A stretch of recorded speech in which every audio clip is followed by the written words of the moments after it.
Hello and welcome, friend. My name is Trisha, and I recently ended my marriage of 18 years. As a newly single, middle-aged person in a small Midwestern community, I found myself adrift, unsure of what to do with all of the time and energy now much more freely available to me. And these questions kept popping into the back of my mind whenever I was conversing with friends and family. But what they all boiled down to is this: how do you single? So I decided to start asking people to share the gems of wisdom they've gained along their journeys. Joining me on the podcast today is Lorri. Lorri grew up in central Indiana in a family of 7, then made her way up north on her own for college. There she met and fell in love with the man she married, Jay. Lorri was a trailblazer in homeschooling while raising her 3 kids. Later, she worked at the front desk for a local chiropractor, then at the local WIC office. She's often been found in civic theater productions, whether on stage or backstage. Lorri is currently enjoying retirement and has had an interesting journey of becoming single, which I'll let her share. There's also one other item of interest I should divulge. Lorri has the dubious privilege of being my mom. Let's get to it.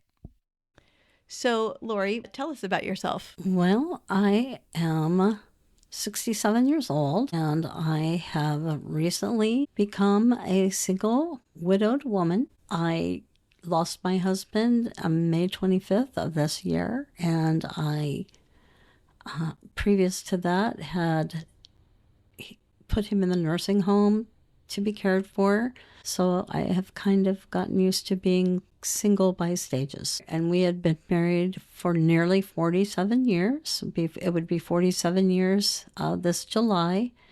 And he went into the nursing home in 2022, first day of summer 2022. So I know you're retired now, but could you tell us about just sort of what an average sort of weekday is like for you? So I spend a lot of time with my little doggie, and I have various different hobbies and skills that I pursue. I love gardening, so we're right in the middle of gardening season right now. I'm doing a lot of that.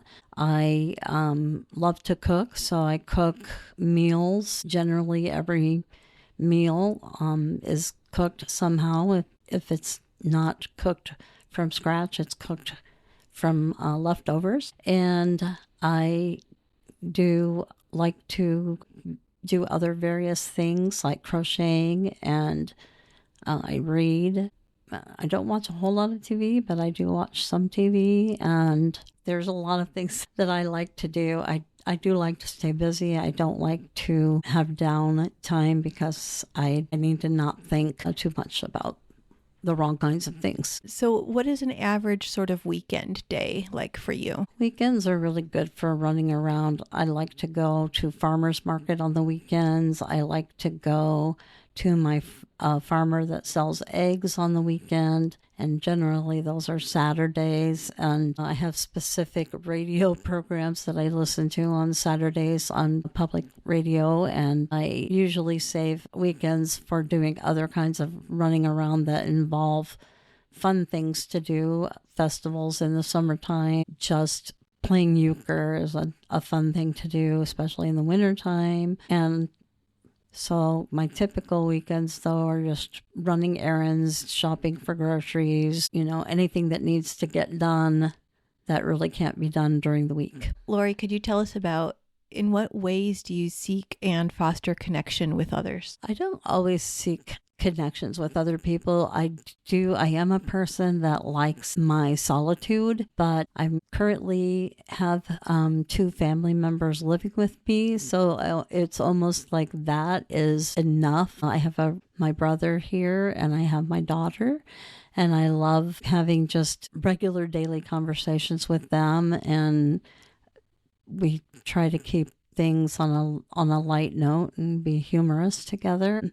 But when I do have connections with other people, I do try to go to church, especially on the weekends, and get to know people there. I go to restaurants and usually talk to people there, but I mean, generally, I am a kind of a solitary person, like to have my solitude. So, everybody deals with the issue of loneliness once in a while. So, can you tell us about when loneliness happens? What are sort of the thoughts or activities or things that you do or what you use to encourage yourself? I try not to indulge the thoughts of loneliness.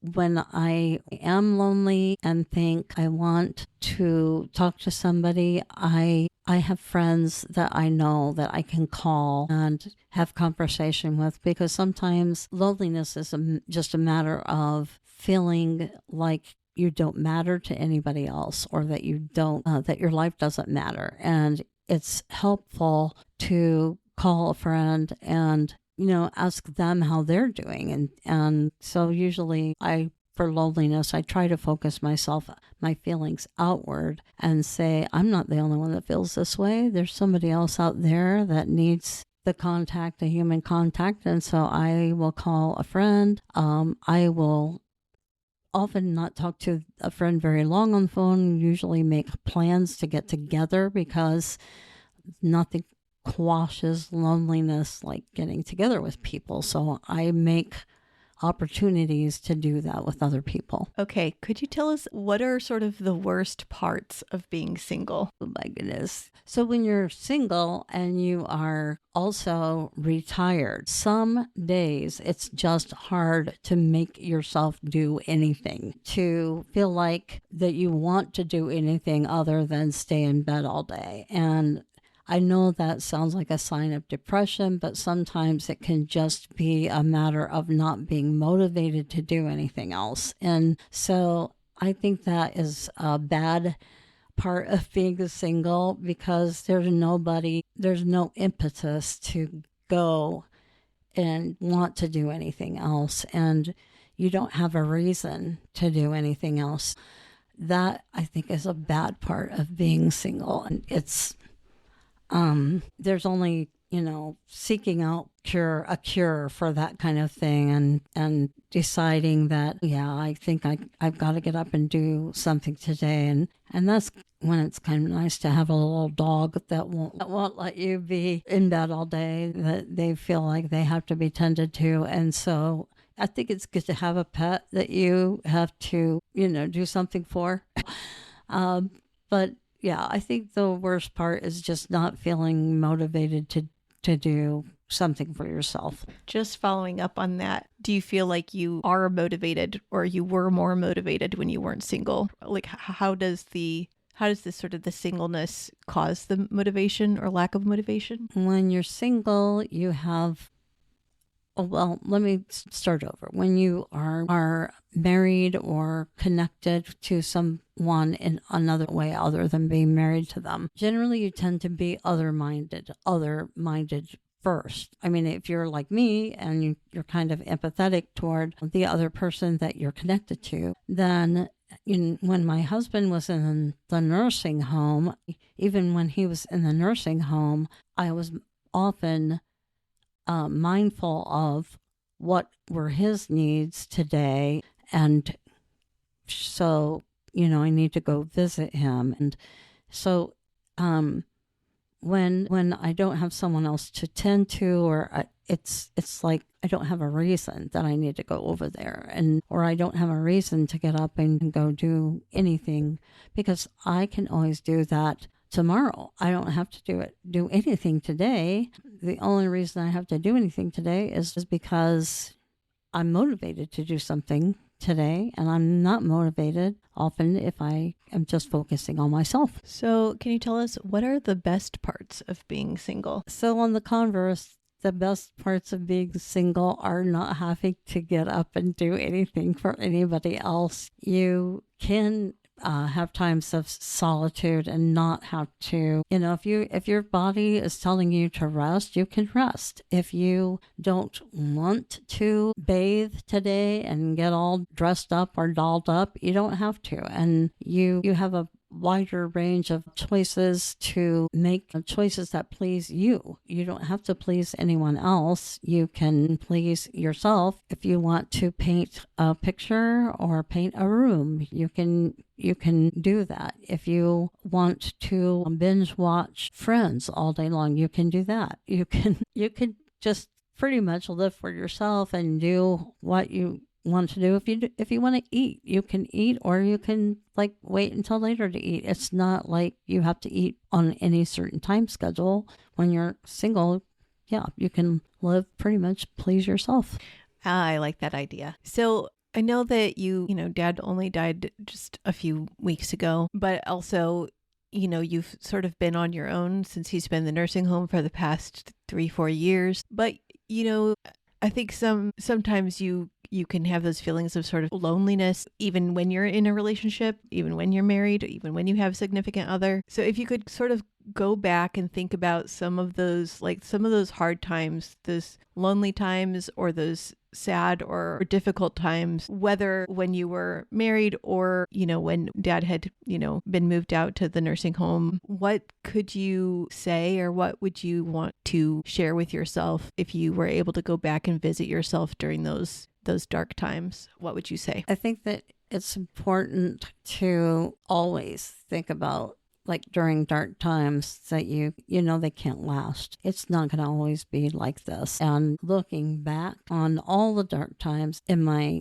life, even during my married life, during the times that I had young children at my feet, and that everybody was looking to me to solve problems and make decisions. The best thing that you can always tell yourself in dark times is, it isn't always going to be like this. And I can make better choices, or I can make different choices going forward. I can't change the past, but I can always look forward to a different kind of future if I make different choices now. And I think that that's important no matter what kind of a dark period you're going through. Just to always think, I can make good choices going forward. I don't have to always be like this. And it's not always going to be like this. And I actually want for things to be better, and I can make things better by making different choices. Thank you for sharing that. Our last question for today: are there any thoughts or just favorite activities that you'd like to share with our single listeners, people that are newly single? Just, are there any things that you have found for yourself that, bring you joy and give you peace through the day as you go along? Find what you like to do, because some people don't even know what they really like to do until they are by themselves. And by the way, I don't think that singleness is the only time that you get stuck in dark times and can't figure out a way forward. I think that plenty of married people also feel lonely. And so I think you have to find the things that give you joy, and you're not always going to impulsively know what that is. You're not going to instinctively know what that is. You're going to have to work on it and open up your mind to think differently in some cases, and find out what it is. Maybe you've always done something a certain way, but for instance, a single person has to find entertainment in a different way than a married person, because a married person always just assumes, or usually assumes,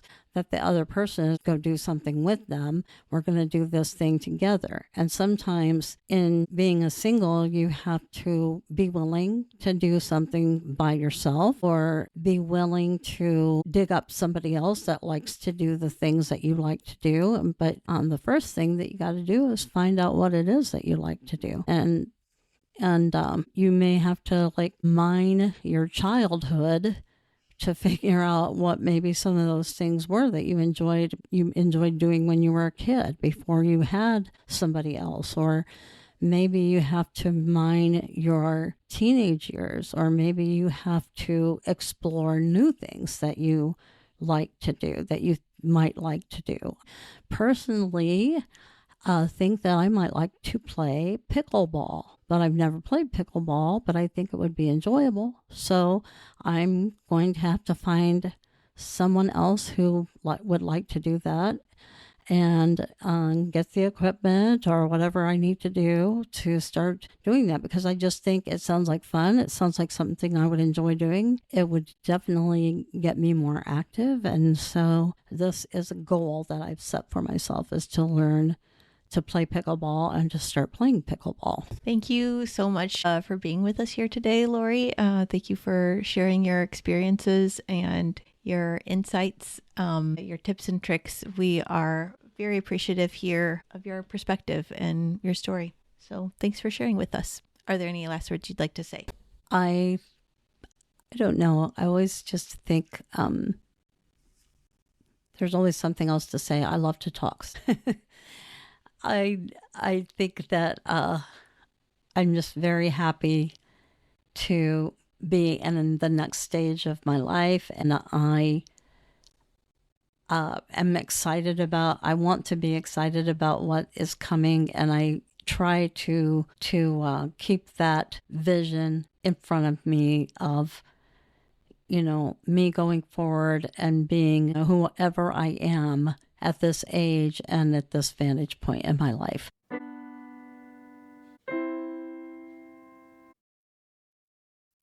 I hope that you were able to glean some gems from our conversation, and will join me next time for a new guest. Please like and subscribe to hear more, share with friends far and wide, and feel free to text me with questions or any thoughts you had. I'm grateful for you and look forward to connecting, sending lots of love your way. If you liked what you heard today and are interested in expanding your perspective on living solo, I highly recommend the Solo Podcast by Dr. Peter McGraw. How Do You Single is produced, edited, and designed by me, Trisha Blosser. Special thanks to my guest, Lorri Kroll.